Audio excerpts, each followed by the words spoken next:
And, well, no, I'm just a historian. And she was the founding member of the Red River Historical Society, and so many other wonderful people. So, if you would please read this proclamation for the Historical Society. Okay. Town of Red River, New Mexico, Red River Historical Society, 40th Anniversary Proclamation. Whereas the town of the Red River City was established on July 3rd, 1895 in the territory of New Mexico as a gold mining camp of the American West, and whereas the Red River Historical Society was founded in 1984 by concerned citizens whose goal was to preserve and promote the history of Red River for the education and entertainment of the public for present and future generations. Entertainment of the public. Yeah. We are. Whereas the Red River Historical Society is the curator of the Little Red Schoolhouse Museum, which houses artifacts and historical photos of the town's colorful and engaging past. And whereas the Red River Historical Society is celebrating its 40th anniversary in 2024 with a birthday party and membership drive at the Little Red Schoolhouse Museum and the Red River Community House. Now, therefore, I, Linda Calhoun, Mayor of the town of Red River, New Mexico, do hereby proclaim Sunday, August 25th, 2024 to be Red River Historical Society Day. Linda Calhoun, Mayor. Yes. And how many of those do you suppose you wrote up during that time that you were clerk? Well, how many proclamations have you written, do you think? Lost count. No, who knows? For Johnny Brandenburg, for Joe Janney. Winnie Hamilton Day. Winnie Hamilton Day, Johnny Moots, Bob Prunning, and Linda has a lot of whereases in. Yes. Yes. I think I had. Well, Linda didn't write that, but. No, I don't. I know. As a town clerk, I know who wrote that. Former town clerk. He asked, I don't know if, it's kind of an interesting story about how we formed the Historical Society. And it was formed in, was it August 25th? Or is that just No, I think it was actually formed around February of that Okay. year. 1984. Yeah. Okay. So, December 1983, at that time, there were a group of us that would do greenery, and we would tie it, and it would hang on the, then we would hang it on the light poles.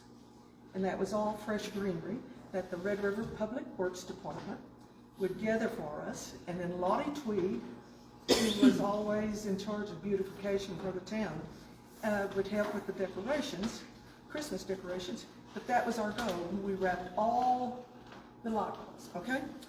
So there was a group of us that were working at one of the town buildings, and it was Johnny and Rosie Brandenburg, Alice and Ken Denzo, myself, Lottie Tweed, Dawn and Margaret Johnson.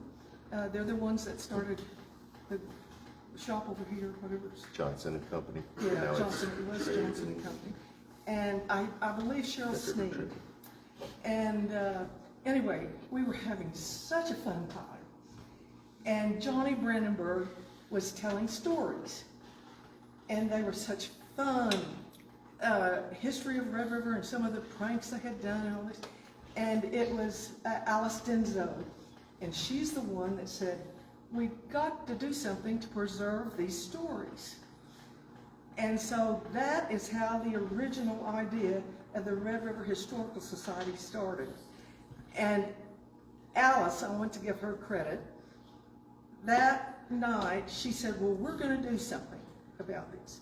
So then she got in touch with the state historian, who was Myra Ellen Jenkins, and you all need to look her up. This woman was unbelievable.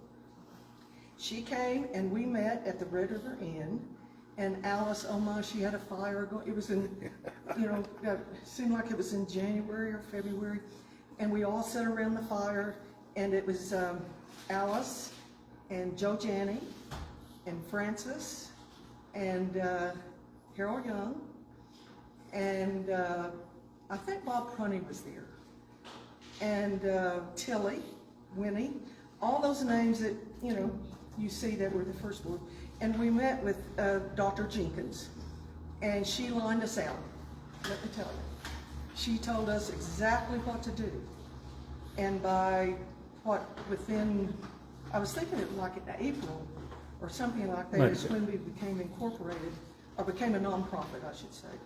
And we had Zora Kolarausch, she was our legal mind, and Francis Williams and myself, and we wrote the bylaws. And then that was sent to the state, and we were formed as a Red River Historical Society. Been going ever since. And he told me, he said, I'll give you a minute to explain things. And I said, these people that know me, have you ever known me to talk for just 1 minute? Gotta give me 2 at least. At least. Yeah. But I'm the only, when you said you're the only surviving Isn't that member, that sounds good. So on behalf of the original board, I want to say thank you to your current board members. You are what keeps this going. And look, 40 years. It's been going for 40 years. The history of Red River is just unbelievable. We need to add a little asterisk here. Judy was very active from 73 on, getting ready for the bicentennial in 1976. Oh, yeah. And they went and got historical designations for buildings. Yeah, originally there were 5. Yeah. And there's only one left that's actually there, still historically designated, and that's this place that hasn't. I mean, it's changed a little bit. Ruth Yeager House is one. The Yeager House, but it's been modified. Oh, yes, It has been modified. Yeah. As has the Miners Hospital. Yeah. And of course, the Millette cabin is still standing down there. Hopefully, we can talk David into doing something with it. Yeah. So you've been active in the history for a long time. You've been in love with this town for a long time. Yeah, I love the history. Well, everybody that's attached to Red River, I love the history of it. And, it's continuing on. I mean, we're all making history now. We are. This goes in the books. Yep. So this goes to. Is Mary Miller here? There's Mary Miller.